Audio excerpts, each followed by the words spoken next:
All right, let's do this. Okay, this particular game. Now, I guess last month in December, I just found this on the forum on Lichess. They had candidate games for the game of the month, and I'm not sure if Lichess has judged them all yet. I haven't seen any announcement for the best candidate for December 2023, but this is one of them. And I want to show you this. This is by Contradictory. He's rated at 1876. And I'm going to emphasize this 1876. He hasn't been playing since yesterday. He's decently rated. Okay. And E. Pluzak, and he's rated at 2150. I have no idea how these guys met, if it was a computer match or if they know each other and played each other. I don't know. But here's the game. And I wanted to show you this game for a couple of reasons. Number one is because here Black resigned.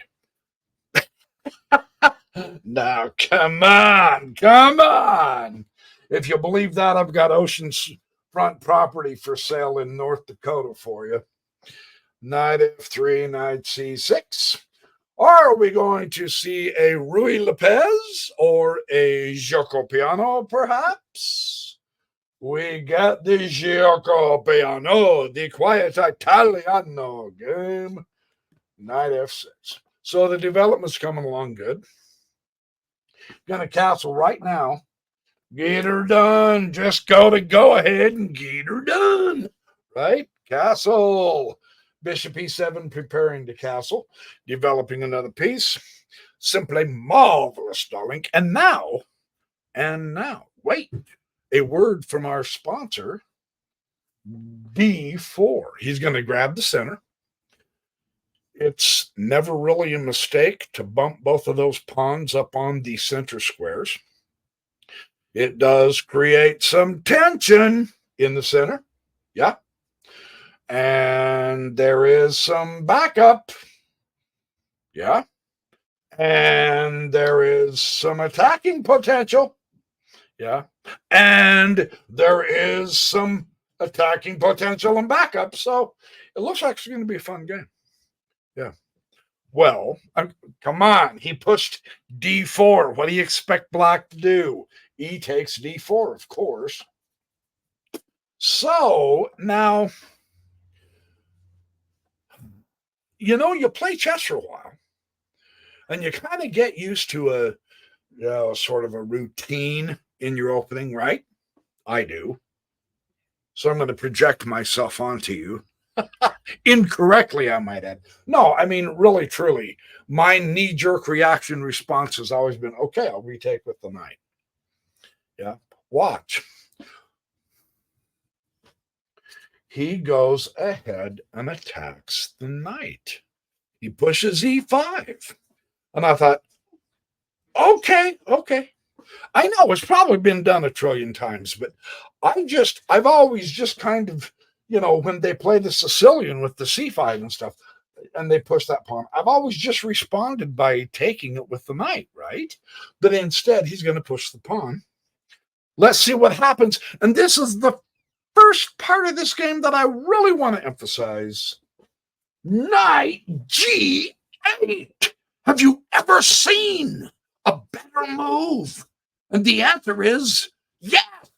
Any other move is a better move.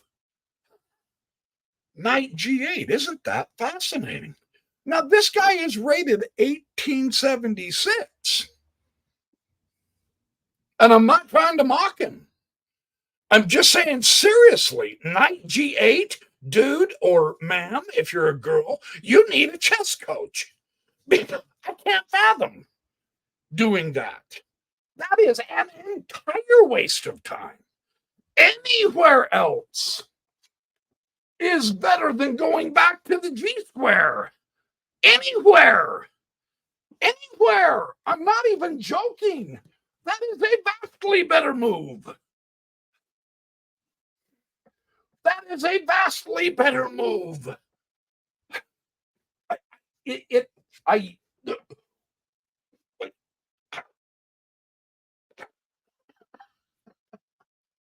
I'm being dramatic on purpose.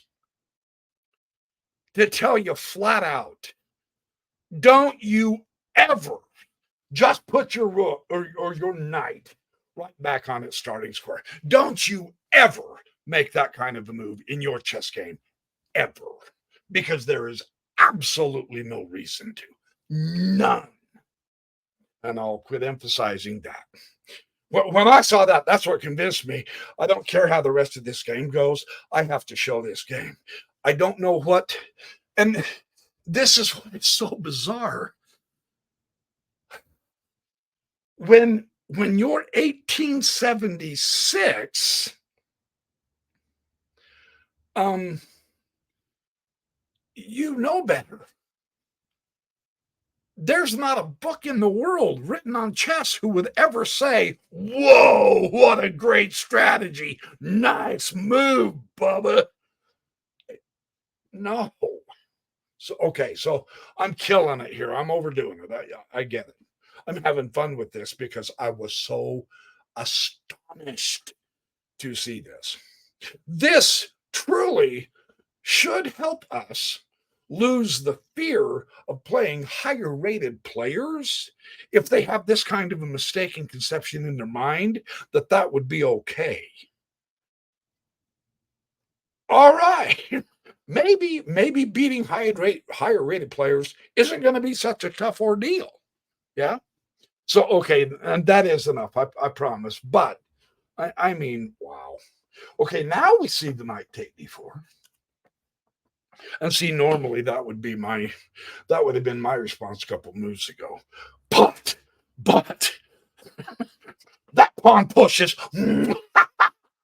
Yeah, that is most excellente because of his reaction. I mean, White's got to be going, yeah, baby. I got you. I got this. I am not even kidding. I would have stood up from my chair and celebrated at that point in the game. I probably would have got kicked out of the tournament hall because I'd have been so happy. That's how bad of a move that was, in my opinion. Okay, now really, I'm going to quit emphasizing that because I want to emphasize something else that's really kind of cool. Okay, so the knight does take the d4. And so here, black has a choice. You can just switch off the knight, exchange off the knights. But that isn't a necessity. And it's certainly not a forced option. So really, truly, that really wouldn't, I personally wouldn't find it appealing. I honestly don't think any of you would. I don't know.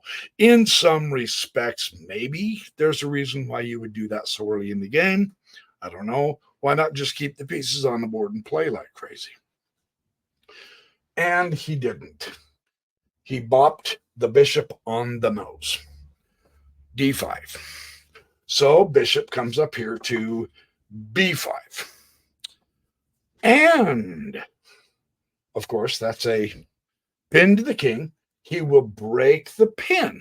And that's one way you can get rid of this pin is if he was prepared. Had he played actual chess instead of thinking of checkers or something, had he put that knight in any other square, he could have castled, and then there wouldn't be this pin in the first place.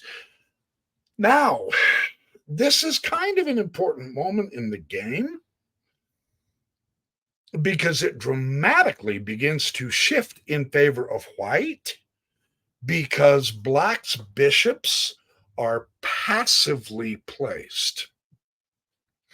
And what I mean by that is there are truly more empowering, I'll put it maybe, or perhaps energetic squares that the bishops actually really do belong on if you want to play strong chess. For instance, come on, who can't see that's a much better move? Really, you don't have to be even an expert at chess to see the absolute wonderful power of the bishop on that square as opposed to this one. You see? Now, and I agree. He's not forced to break the pin. You're really not. Because, quite frankly, the pawn is covering the knight. I get it. I promise, I get it. If he was to take, and then he retakes, well, that's just ugly. He doubles his pawns. That's not ugly, though. Not really. Remember, the doubled pawns, you can properly see them as a weakness, especially if they're blockaded. If you get a knight or an opponent's bishop directly in front of them, right? But if you can, that pawn is supporting the center pawn. That's not bad. That's actually a powerful pawn at this point. Now, if you can advance these guys, that's even better. That's the trick, though. That's one of the reasons why. And it doesn't have support on the side. This one's already far up. So back here, for the time being, it would have been okay because it's supporting the center, but you really don't want to leave them there. But just so you know, this morbid fear of a doubled pawn is really unjustified in so many respects. Okay, so the pin is not a forcing move. Now it is important to break the pin if you are wanting to take the white knight in the future. Otherwise, you can't. So, okay, so maybe we're getting a little bit of his mind here when he says, okay, well, yeah, I don't like that pin because I really do want to fight in the center, and I really don't like that knight there, but I want to build up my position first, and then he comes along and pins my knight. Well, I don't like that because I want my knight to either come to b4 or take on d4. Okay, now that I would understand. But you gotta be able to accept the responsibility, I'll put it this way, that if you do play passive moves, you're going to have a weaker game.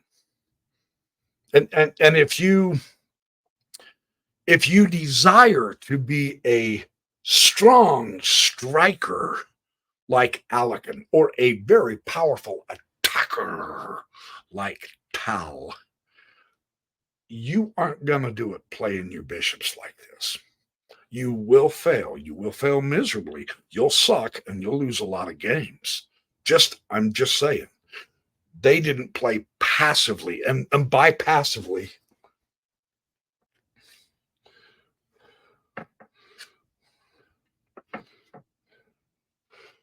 look at the much different position, the much added power and capability of Black had he put his bishops there. I mean, the difference is the difference between having the light on and the light off, and you're in pitch black. I'm exaggerating only slightly. Aggressive play. Look at that powerful diagonal that would have prevented a very important white move of the rook to e1, getting this diagonal once that little pipsqueak gets taken, deliberately, I might add, because if white wants to possess that, he will push this pawn far enough that someone gets agitated enough to say, get rid of that guy, and they're going to trade it off. And then his rook here is going to kick butt. That's power chess.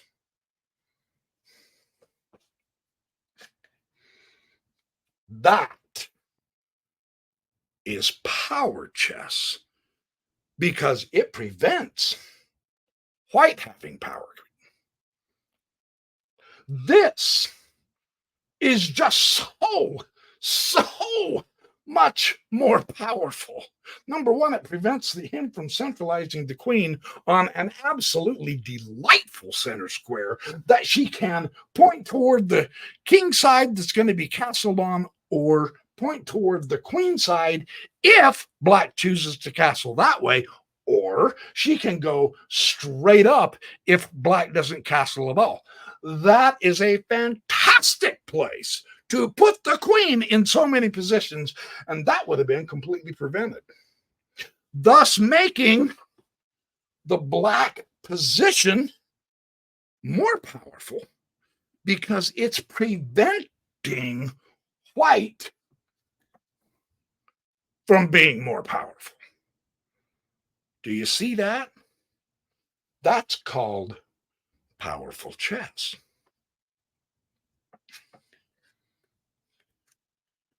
Instead, we have this: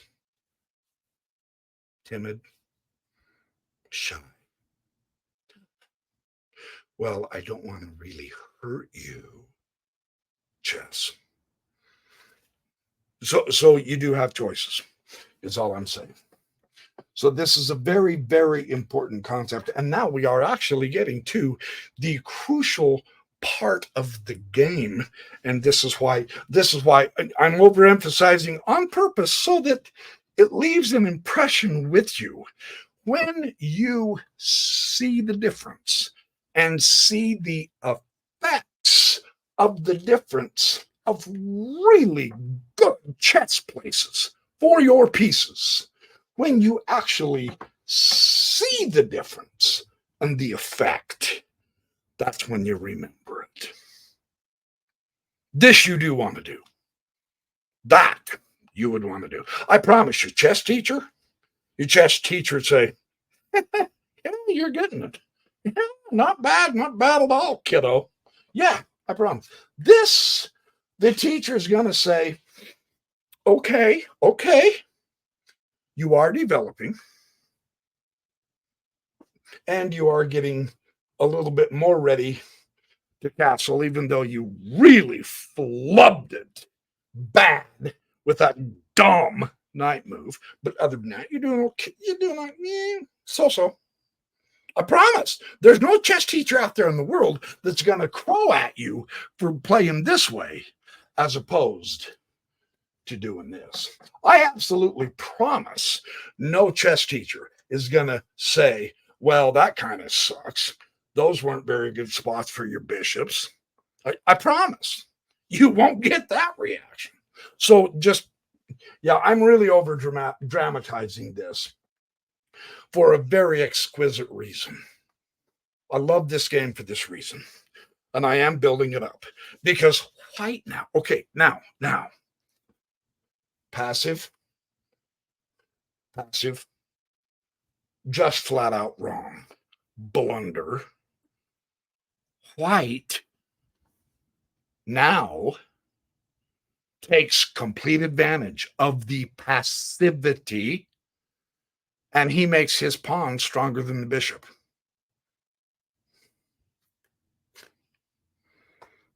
Nice.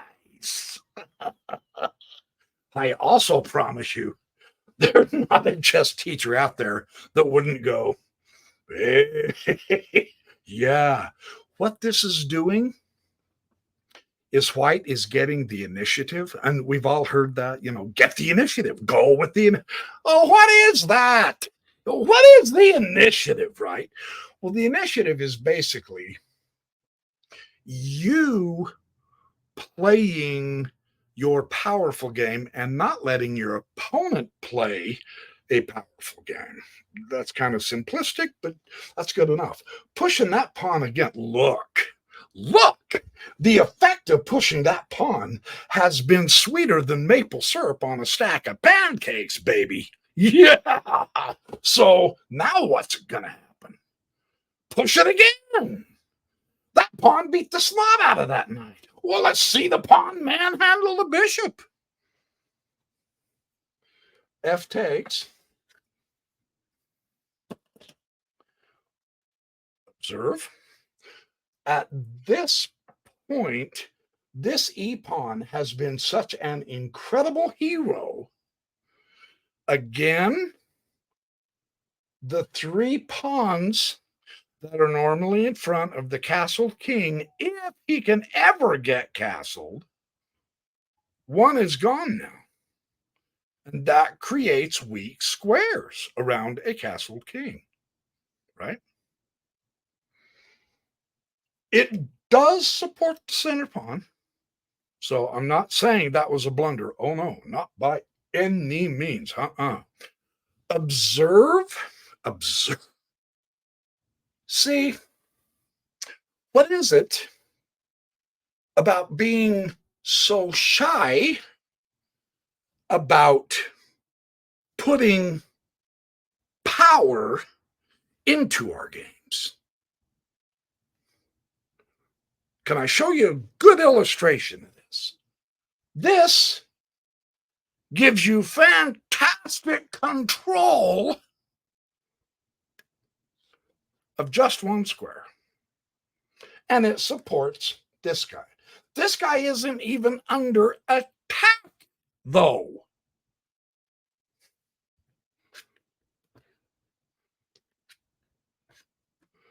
But that is so much better that there is absolutely no comparison.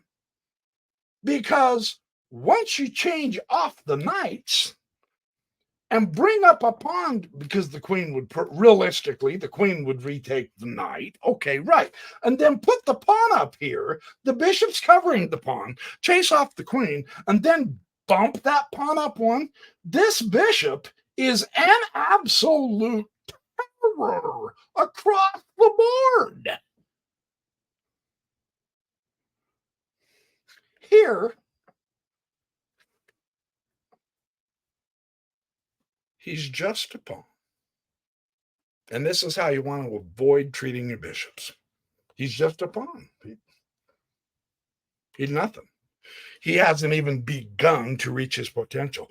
And he's off the home square. All right, I'll grant that. But it's just a pawn, right? So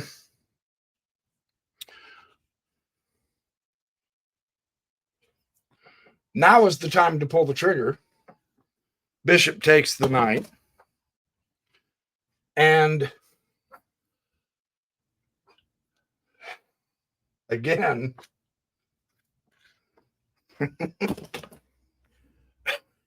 you almost can't make this stuff up. B takes c6.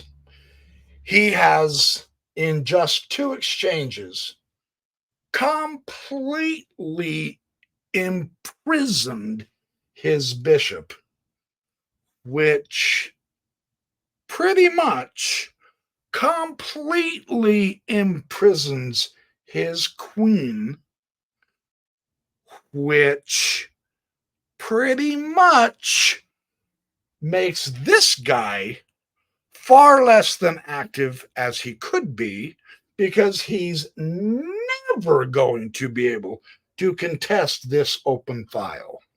It's only a partial file for now. The black pawn's still there, but let's watch. Guess what? White says, ding, ding, ding, ding, ding, ding, ding. Yeah, baby. Rook e1. Where, I ask you, do rooks belong? You got it. Where, I ask you, did he put that rook? Okay. Now, bishop f6. That's getting a little better. Yeah.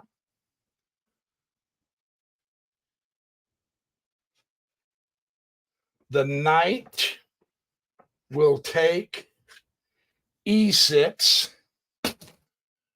Watch.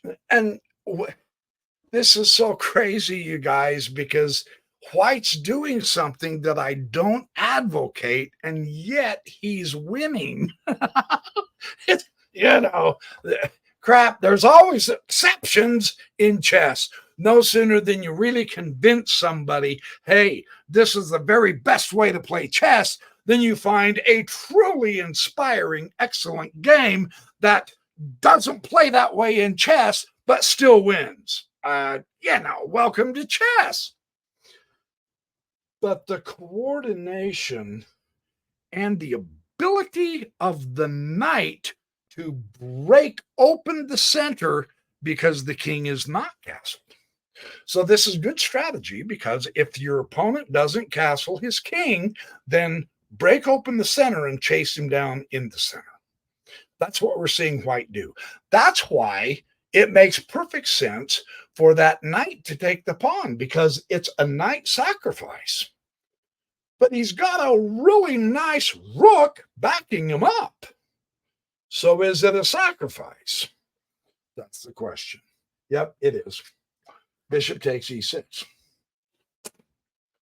Pawn for a knight. So white deliberately loses the exchange, sacrifices the knight. But look at the effect now that the king is only protected by pieces rather than his central pawns also. The hint, the rook. But look at the astonishing total lack of development. You know, you could make a case. You could say, BYP, you moan and groan about black playing so passively. White hasn't even woke up yet. You know what I mean? The irony here is just incredible. And this is one of the things that we love about chess, because every chess game is a lesson. Sincerely, it is. This is just amazing that white has nothing out there in the field, and yet he's going to completely trounce black, who really does have a fantastic center, supported center, and two exquisite bishops. If you were to predict right now, who do you think is going to win this game? There is no way, realistically, anybody's ever going to say, oh, white's going to walk all over him. Watch. This is blitzoid crazy.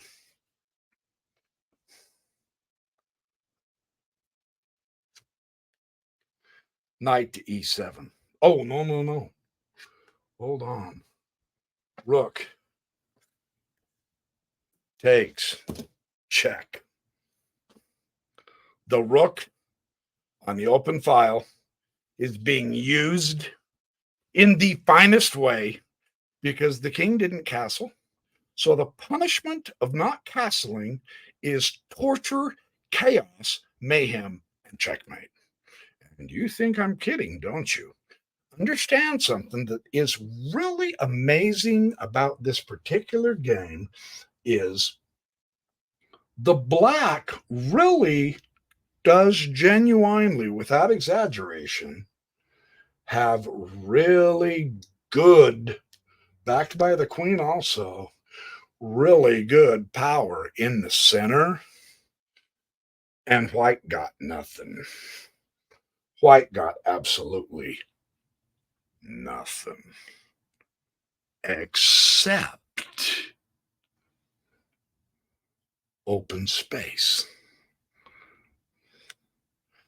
And that's what's going to give him power. This is crazy, man. So rook check. Now the knight comes back out. Okay, so BYP, you've been cussing out this poor 1876 rated player, and now his really lousy knight move saves his bacon. So you apologize to him. Now look at that knight working hard.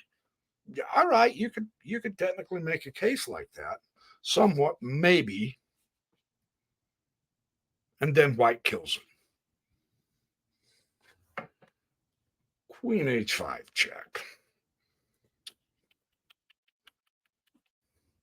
King has no choice, f8. King does have a choice. He could have pushed the pawn. Now, this is an 1876 rated player. But at this point, it's obvious that this guy doesn't care whether he castles or not. So yeah, just take the king out of check. Okay, good. That's legit. Don't diss him for that. I'm not dissing him anyway. I'm just saying I've seen better chess games played. The guy could probably trounce me at chess. So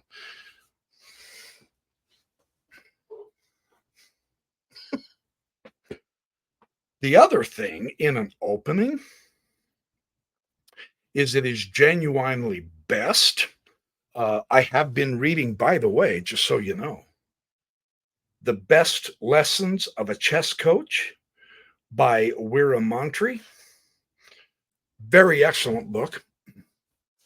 He says over and over and over again in games, it is truly desirable. It is excellent to get as many pieces out as swiftly as possible without moving the same piece twice or thrice, etc., until you get all of your pieces out, right?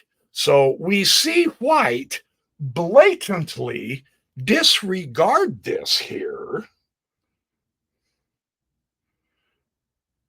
but with the reason. And here's the important difference. Here's the important difference. Rook takes the bishop.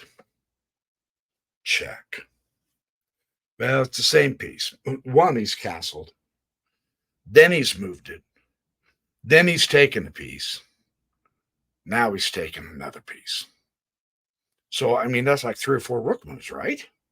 Well, what is he doing? He is leaving his entire army home. He should not be able to win, except for this reason. He actually has a good reason. He has flushed the king out so that he can't castle. So he will remain in the center. And he has been able to open up the king, meaning get rid of the pawn cover. Yes. So he can now sacrifice some of his pieces in order to get rid of defenders of the black king. And in order to keep the king open, moving a piece twice or 3 times, he's even going down the exchange. White's willing to lose the exchange. He's taking a lesser valuable piece with a more powerful piece in order to make sure the king stays open. He had coverage with the bishop and the knight. I'm going to get rid of the cover. That's why he's justified in breaking that rule, because he really didn't break the rule. He's just applying a different rule because of this particular board situation. And that's a very important concept to understand. And now the pawn will take. Now here, you say, well, see, though, but now instead of a bishop and a knight, it's a pawn and a knight covering the king. I agree. I get it. Watch. Remember, White has open space.